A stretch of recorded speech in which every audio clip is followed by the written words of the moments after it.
Aujourd'hui, nous allons voir le psaume 40. Louange à Dieu pour son intervention. J'espère que tu as une louange dans ta bouche qui va pouvoir rendre gloire à Dieu pour son intervention lorsque tu as besoin de lui.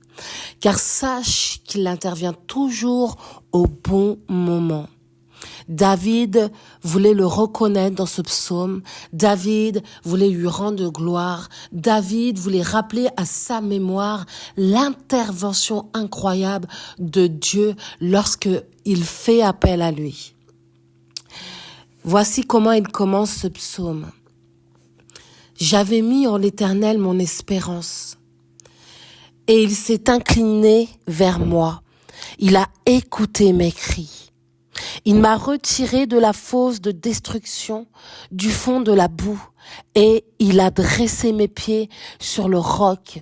Il a affermi mes pas. Sache que Dieu te retirera de la fosse et de la boue si tu es dans cette situation-là. Oui, il ne permettra pas que la destruction continue son œuvre. Il ne permettra pas à ce que des choses viennent te détruire. Parce qu'il a dressé tes pieds sur le roc. Et il va affermir tes pas pour que tu puisses tenir ferme. En verset 4, il dit, il a mis dans ma bouche un cantique nouveau, une louange à notre Dieu. Beaucoup l'ont vu et ont eu de la crainte, et ils se sont confiés en l'Éternel. Que Dieu mette dans ta bouche aujourd'hui un nouveau chant. Que Dieu mette dans ta bouche aujourd'hui un son qui résonne, un son qui vient du ciel, une voix qui descend d'en haut avec un hymne, une mélodie, une louange, une célébration, une adoration qui te permettra de mettre dans la crainte dans les gens qui sont autour de toi et qui te jugent, qui te pointent. Oh oui, que les gens puissent voir ce que Dieu va faire dans ta vie. Et que eux, après ça, se confient aussi également en l'Éternel.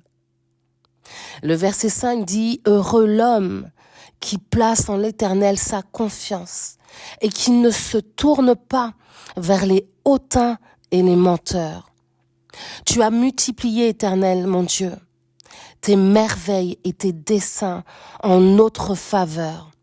Oui, Dieu multipliera ces merveilles dans ta vie. Pour toi, premièrement, pour ton couple, pour ta famille, pour tes enfants et pour les autres membres de ta famille. Et il va faire en sorte que les desseins qu'il a prévus pour toi soient remplis de faveur, soient remplis de grâce, soient remplis d'une nuée sainte et divine qui t'accompagne et te protège comme un mur puissant qui descend du sol jusqu'en haut du ciel et que personne ne pourra te toucher. Nul n'est comparable à toi. Je voudrais les publier et les proclamer, mais leur nombre est trop grand pour que je les raconte. Parfois, Dieu fera des choses dans ta vie et ça paraît tellement trop grand que tu ne pourras le raconter à personne. Ça restera entre toi et Dieu. Ça restera entre toi et le ciel. Tu ne désires ni sacrifice, ni offrande. Tu m'as ouvert les oreilles. Tu ne demandes ni holocauste, ni victime expiatoire.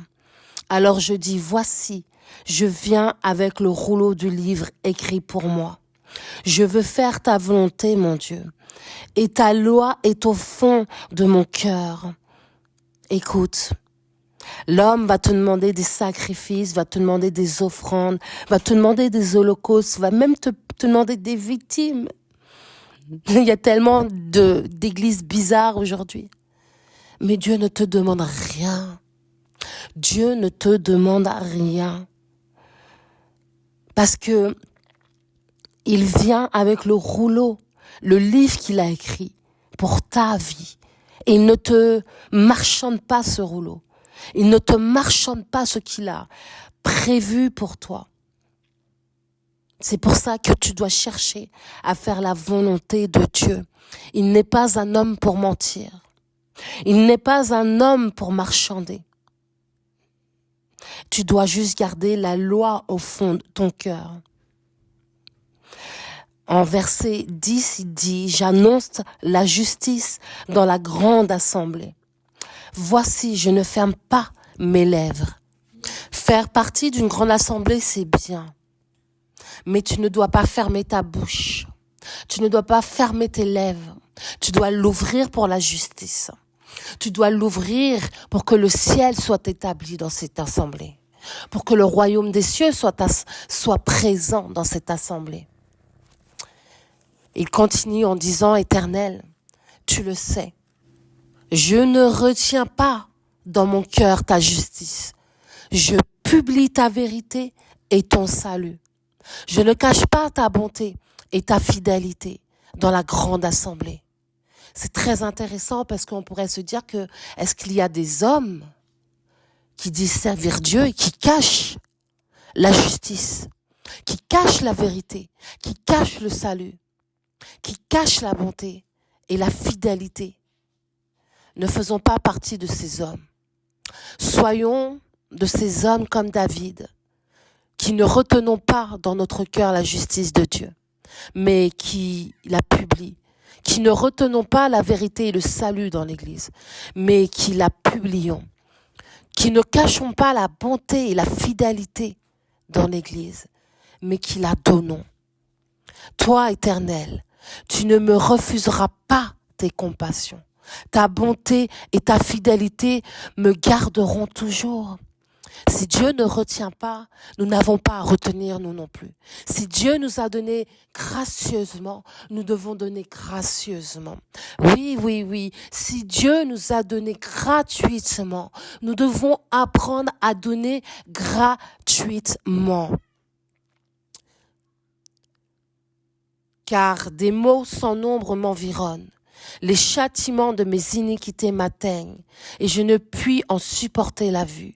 Ils sont plus nombreux que les cheveux de ma tête et mon courage m'abandonne. Si tu te sens comme David où tu penses que tout est péché, toutes tes iniquités passées, présentes ou même futures t'atteignent et que tu ne supportes plus ce que ce monde veut te dire ou veut te mettre comme fardeau, sache que Dieu ne t'abandonne pas. Il te donnera du courage. Mais la première chose qu'il fera, c'est de te délivrer. Veuille me délivrer, ô Éternel. Éternel, viens en hâte à mon secours. Que tous ensemble, ils soient honteux et confus, ceux qui en veulent à ma vie pour l'enlever. Qu'ils reculent et rougissent ceux qui désirent ma perte. Qu'ils soient dans la stupeur par l'effet de leur honte. Ceux qui me disent, ah ah, que tous ceux qui te cherchent soient dans l'allégresse et se réjouissent en toi. Que ceux qui aiment ton salut disent sans cesse, exalté soit l'Éternel. Moi je suis pauvre et indigent, mais le Seigneur pense à moi. Tu es mon aide et mon libérateur.